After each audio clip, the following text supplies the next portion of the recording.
अभ्यास है जिसकी मदद से आप खुद को और अपनी आसपास के एनवायरनमेंट को बेहतर बनाते हो। हमारे विचार, हमारे इमोशंस और हमारी फीलिंग, ये तीनों चीजें हमारे पूरे जीवन को प्रभावित करती है और फिर उसी प्रकार से हम चीजों को और उस तरह के एनवायरनमेंट को हम अपनी तरफ आकर्षित करते हैं। यानी मैनिफेस्टेशन का मतलब यही हुआ कि हमारे विचार, इमोशंस और फीलिंग को हमारे सपनों और इच्छाओं के साथ अलाइन करना।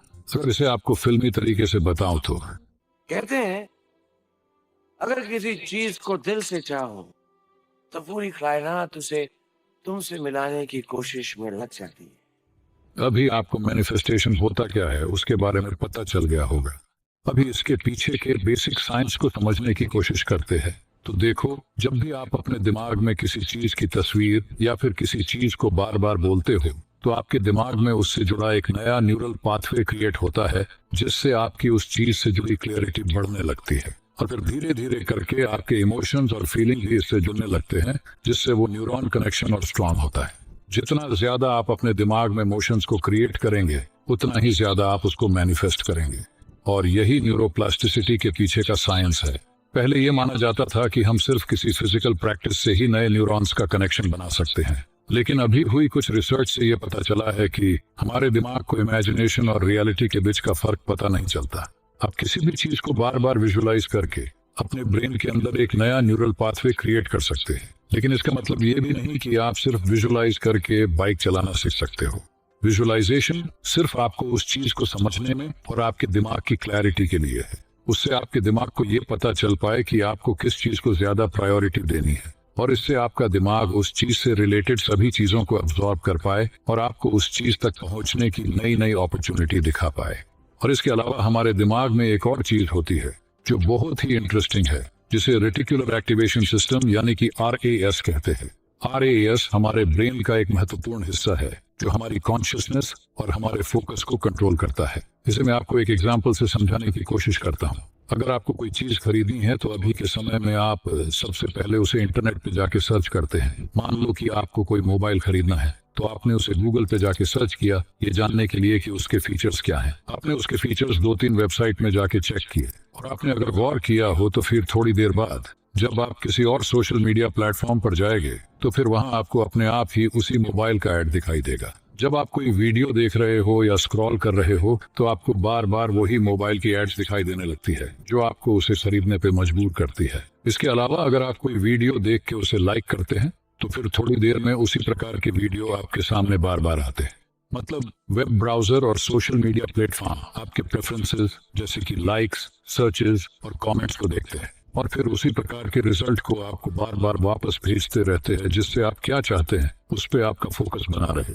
खैर, ये एक प्रकार से इंटरनेट और सोशल मीडिया का एल्गोरिदम है, लेकिन ठीक इसी प्रकार का एक एल्गोरिदम हमारे ब्रेन में भी होता है और उसी को रेटिकुलर एक्टिवेशन सिस्टम कहते हैं। और इसे आपने कई बार एक्सपीरियंस भी किया होगा। जैसे कि मान लो आपको कोई कार खरीदनी है तो सबसे पहले आप उस कार के बारे में सही से जानकारी लेते हैं। आप उसकी पूरी डिटेल के बारे में जानते हो और फिर जब आप कहीं भी रास्ते में आ जा रहे हो तो आपको वही कार बार बार देखने को मिलती है, जैसे रोड पे कहीं बैनर या पोस्टर में। अभी इसका मतलब ये नहीं कि वो पहले मौजूद नहीं थी और अभी ही आपको बार बार दिखाई दे रही है। इसका मतलब ये हुआ कि आपने उस कार के बारे में अच्छे से जाना है, उसको कई बार अनजाने में ही आपने विजुअलाइज भी किया है और इसीलिए आपके RAS ने उसको आपकी प्रायोरिटी बना लिया है। और इसीलिए रास्ते में जा रही सभी कार्स को इग्नोर करके आपका RAS सिर्फ उसी कार पे फोकस करता है, जिससे आपको ऐसा लगता है कि आपको वही कार बार बार दिख रही है। अभी इससे ये स्पष्ट है कि एक बार हम किसी चीज या विचार के बारे में कॉन्शियस हो जाते हैं तो वो चीज फिर हमें हर जगह दिखाई देना शुरू हो जाती है। हमारा RAS फिर उन्हीं चीजों को हमें बार बार दिखाता है।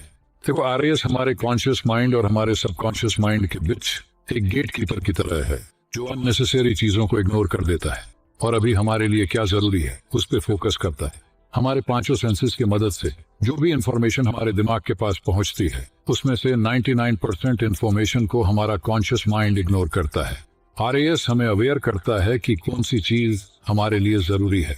हमारा RAS समय के साथ साथ हमारी सभी हरकतों को और हमारे बिहेवियर को देखता रहता है और फिर उसी के हिसाब से ये हमारी सभी प्रायोरिटीज की एक लिस्ट बनाता है और फिर हमारा फोकस वहीं पे बार बार ले जाने की कोशिश करता है।